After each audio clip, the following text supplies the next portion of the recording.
YouTube, what's good? It's your boy Big Beard B, and we are back for another edition of Big Beard Business. Today I am dropping a banger by way of YouTube based upon a message that I got on TikTok. Okay, that's a lot. Okay, that is a lot, but I'm here to help you out. So if you know, I've been ramping it up on TikTok, and if you have not followed me on TikTok yet, I'm not sure what you're waiting for. Go ahead and do that over at official Big Beard Business. I've done some collection videos there, and one of the things that someone asked me for was some Xerjoff fragrances. They wanted to know what Xerjoff fragrances that I would recommend for the spring and or summer. It technically said summer, but I'm just going to go ahead and say spring and or summer, and I got a list of 5 fragrances for you today. Now I do know that these fragrances will not be everyone's pick, so therefore I need you to comment your 5 down below. So without any further ado, let's go ahead and get down to Big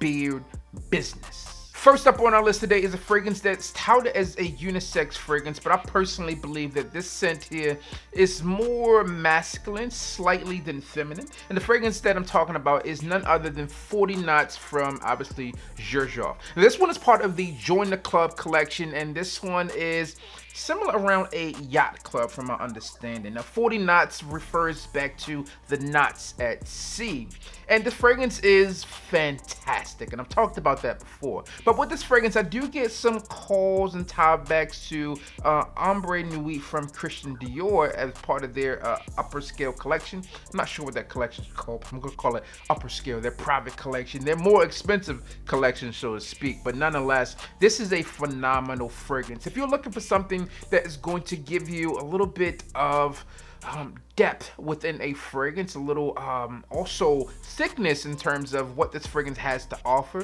then I think that this one is going to be a fragrance that you can go for. For me, I feel that this fragrance is going to be one of those scents that obviously work for the spring and summer, but more so in a night situation. Although this one isn't like uber seductive, it does have an air of seduction to it, but it's also a little thicker than some of the brighter fragrances that we'll talk about today. So therefore, I would say that this one is probably better suited for night or indoors as it relates back to summer fragrances from the house of Xerjoff. Now, I do enjoy this fragrance. It's one that I will come back to over and over again, and it's this top tier. I think I got this one in my collection back in 2020, and I've been uber impressed with it ever since. This was part of that fragrances I need to pick up in given season. This was one of those, and I picked it up, and yeah, it's been phenomenal. So I told you a lot of reasons why I like this fragrance, but I didn't tell you anything about what this fragrance smells like. But to me, this one is rich, it's woody. Again, it's darker than other fragrances that we'll talk about today, although it does open up fresh in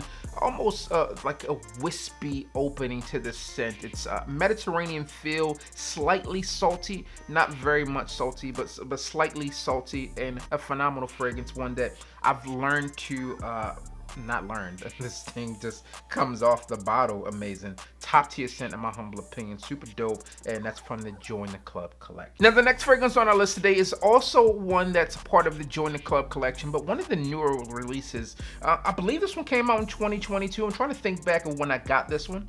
I believe it's 2022, so that's what we're going to run with. And this one is Torino21. Now Torino21 is kind of centered around tennis, and the presentation of this one was vastly different than some of the others that I have from them, so I really did enjoy that. You had the highlights of that almost tennis ball green or yellow, whatever you want to call that. But enough about that. What this scent provides is something that is uber fresh, elegant, and it is classy. And a lot of the fragrances from the house of Xerjoff really fall into that. In fact, when I'm looking at what I'm talking about today, none of them fall outside of that. These are all classy, elegant scents that have an air of sophistication as well as sexy and seduction to them. Now this one, Torino21, again, was made to kind of pay homage or tribute to the world of tennis, right? I think that tennis event took place in November of 21. But this scent here has some mint within it. There's also some lemon. You get some jasmine within this scent, and it's one that I was really taken aback by when I smelled it. On first spray, I was like, whoa, this is a really nice scent. I wasn't sure what this fragrance would be like, because in addition to that mint, there's lemon, there's thyme, there's jasmine. There's a lot of things going on with this scent, but as with traditional Xerjoff fashion, they were able to kind of bring it together in a way that is really appealing, classy, elegant, and you can say, hey, I smell amazing. As we go into the midway point on this list, this next one, it's fresh, it's sweet, but it's also tart and very different than the others that we talked about so far. When I look at the Torino 21, I guess you could kind of think that lemon there may provide some tartness within it, but with this fragrance here, it's more tart than anything else. The fragrance that we're talking about is none other than Kobe.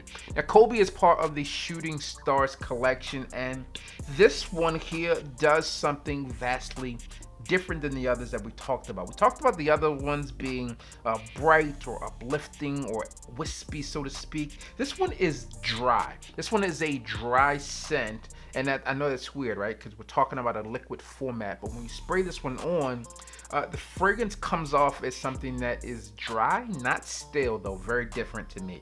This scent here is really nice, and what it does, the more and more that I begin to smell some of these upper echelon fragrances that really kind of work in that note of neroli, I'm thinking that maybe I do enjoy it, but it has to be done right. And with this scent here, it is done in a great way. Now, when this fragrance opens up, you immediately get, in my opinion, you begin to get some of that neroli that we talked about here. But in addition to that neroli, there's also grapefruit rind is what they have it as, not actually the grapefruit in itself. There's that rind. You also begin to get some orange within this scent, and it's really nice. I mean, what they've done with this fragrance is something vastly different than a lot of the fragrances that I come across, especially in the designer world.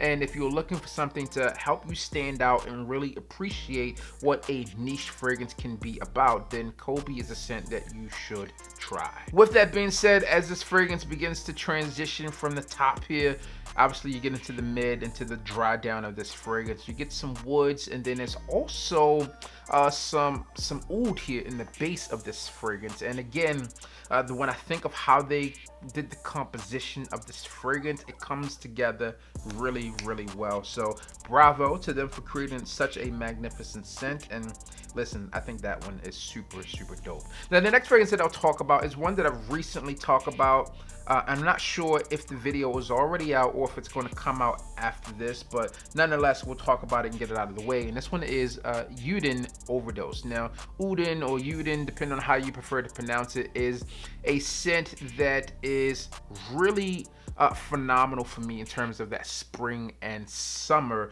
This one is going to work in the high heat for sure. Like some of the others that we talked about today, Uden Overdose opens up with lemon and bergamot there, and it begins to transition to something very different as this fragrance develops.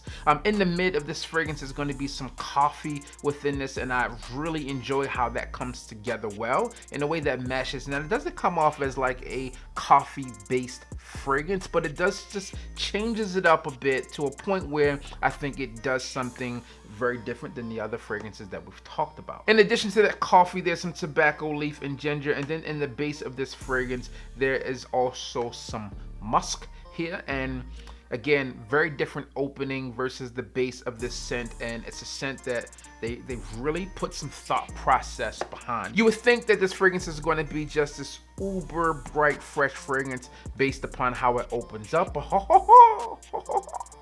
as this fragrance begins to grow legs, so to speak, in a transition, it really develops in a way that is super enjoyable, as well as very different than it did in the open. For me, on like spraying this fragrance right off the box and you're wearing a scent on skin, to me this is something that you can wear fresh out of the shower, right? But as it begins to develop, as I mentioned, it changes up, and I think that this comes off as very classy, sophisticated, elegant, but it also has this almost powderiness to it that just lends it to be just slightly seductive in a way that I think many of you out there will find to be super enjoyable if you have not gotten your nose on this one yet. Be sure to check this one out. Again, I'll leave all of these fragrances linked and listed down below and provide you a discount code over at my people at Twisted Lily because they have a wide range of these fragrances here. So listen, before I get into the final fragrance that we'll talk about today, I do want to give you a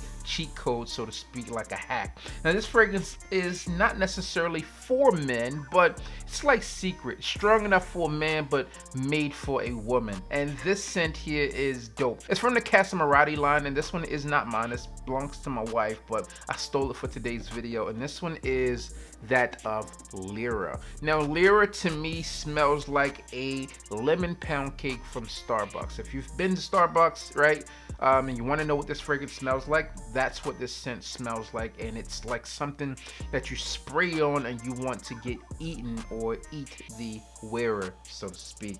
This fragrance is fresh, it's uplifting, and again, this one is this fresh gourmand fragrance that really performs well on skin as well in the air. I personally find this fragrance to be intoxicating, and again, as I mentioned, this one does smell like an iced lemon pound cake, so you do get that uniqueness in terms of that because it smells very similar to that in my opinion. In terms of your official notes with this fragrance, you get some woods, there's some musk with here, there's also some licorice within the scent, bergamot, blood orange, and jasmine, just a few of the notes within the scent. Again, this is the cheat code, the hack to make sure you were paying attention. If you want to try something different, get this one for your lady, wear it for yourself, whatever you want to do.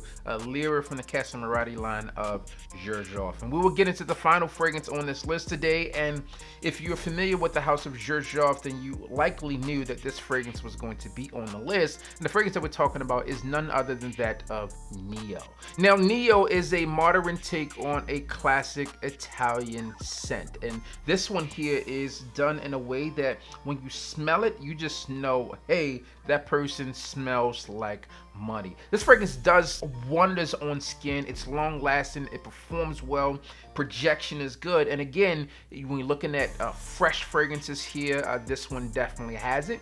And again, you have that classic fragrance stack. So when I'm speaking of classic fragrance stack, I'm talking of citruses in the top, you get some florals in the mid, and then in the base here there's going to be some woods, right? So that's what I mean when I'm talking about classic fragrance stacks, but it's done in a modern way that I think is very relevant today. Now when I talked about Kobe being a dry scent, I would say that Nio is a semi-dry scent. It's not where it's a juicy scent in itself, but it's not a dry scent. This one kind of feels somewhere in the middle. And for me, I more so get that drying feel in the dry down in this fragrance, where it becomes from fresh more into an earthy feel. Here you get that gaiac wood, there's also some earthy patchouli within the base of this fragrance, and it's one that you can't go wrong with in my opinion. So if I'm gonna send people some ways in terms of getting some Xerjoff fragrances for the spring and or summer, then those are 5 that I would tell you to do. And I have, I don't know, maybe another 7 Xerjoffs within the collection or so. So there you have it, man. There you have it. Those are 5. All right, those are 5. That's one of my favorites from the house. Obviously, is that of Naxos, right? So I'm a huge fan of that one. But if we're talking about spring and summer, these are 5 that I believe that you should try. Get your nose on. Again, holler my people over Twisted Lily because they have a wide range of these readily available, ready to go. Plus, I got a discount code for you guys to use. These fragrances will be linked and listed down below. As always, I'm your boy, Big Beard B, and hit the like, comment, and subscribe. Tell a friend that we are back again. And you already know what I need you to do. Hit the goddamn bell.